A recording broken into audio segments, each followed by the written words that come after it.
I made and actually finished my first ever game, and it took less than 48 hours. And this is how it all happened. Due to my insanely high skill in the art of making games, I chose to join the GMTK Game Jam. This game jam went on for 2 days, and I chose to go solo into this project. And I was also just way too scared to join a team, people are so talented.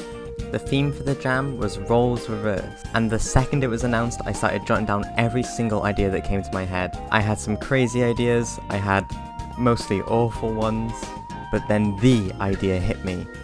Why am I thinking of an idea when I can just ask other people? So I went to my Discord server, asked for help, and I came to my final idea that I was going to do for the game, which was a sim game similar to Papa's Pizzeria, but instead of serving pizza to people, you serve people to food? The jam took place over Friday, Saturday and Sunday, where both Friday and Sunday were only half days to work on the game, and Saturday was the only full day.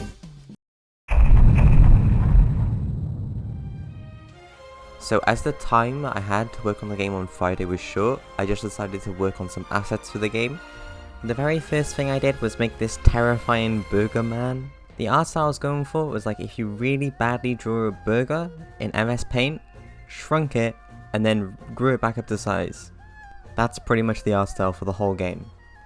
I also made the main star of the game, the minimum wage worker, Fry Guy.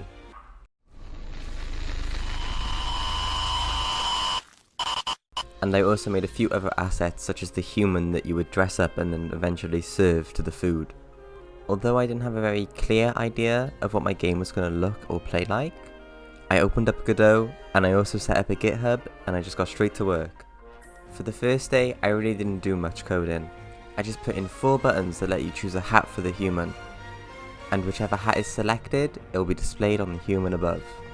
By the end of Friday, my game was looking like this, and I was really happy with all the progress I made for such a short amount of time. So I went to bed as normal, ready for my next day of game jamming, but then I had a dream. In my dream, I was working in a cafeteria, and a scary guy ran up to me at the counter and just started screaming in Morse code at me. And I had to scramble around and try and figure out what he was saying to me so I could get his order right in Morse code. And when I woke up, I realised this was a great idea for my game, so I was going to try and implement it. But more on that later. I really didn't want to overscope, so for Saturday my main goal was to get my game functional and working. The first thing I did on Saturday was design all the clothes that you could equip onto the human. Then I made a different scene for each different type of clothing. For example, there was a hat scene, and there was also a t-shirt scene. The way that the game stores the information of the selected hats or faces or t-shirts that the player has selected is with the use of a global script. Although global scripts are not very efficient in code, I chose to do this as it was the easiest option for me, and the efficiency for my game was not on my mind at the time. This method worked really well, and the selected hat from a previous scene still showed up when you were selecting a face, and I was so proud of everything I did so far. I did then make a victory screen that displayed a suitable message if you got the order correct. And the next thing I worked on was an intro for the game. The intro is just basically a bunch of text boxes displaying and then hiding, but I thought it was pretty funny.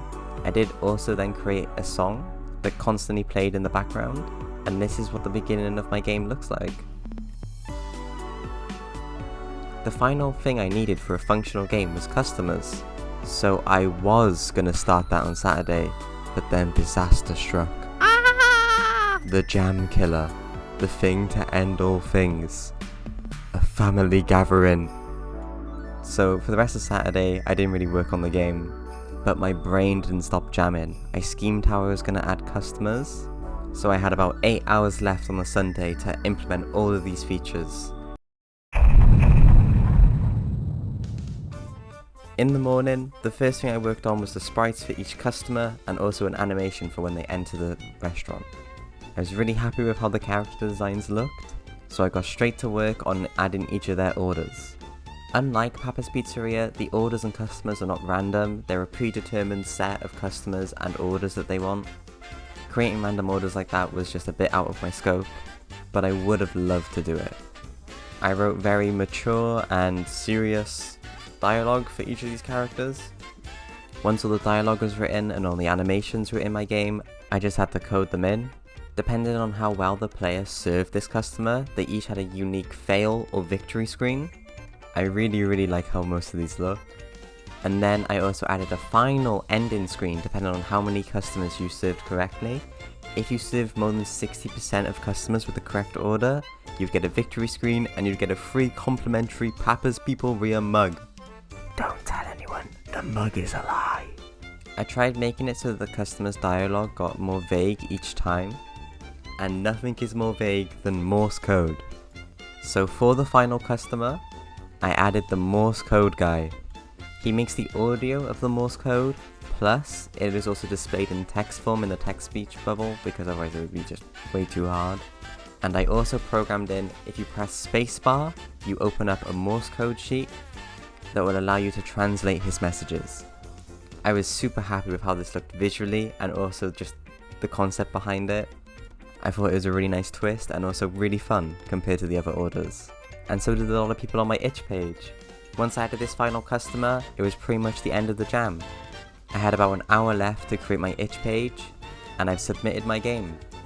The second I submitted it, my friend already had found bugs, but whatever. This game jam was literally so much fun, and the constant looming threat of a timer slowly ticking down really motivated me to make a game. Thanks to all the work on Bug Game, I felt really confident with Godot, and whenever I hit a brick wall, I managed to overcome it by either looking at the documentation or spamming my poor friend. But I was just super glad that I managed to actually finish a game for once.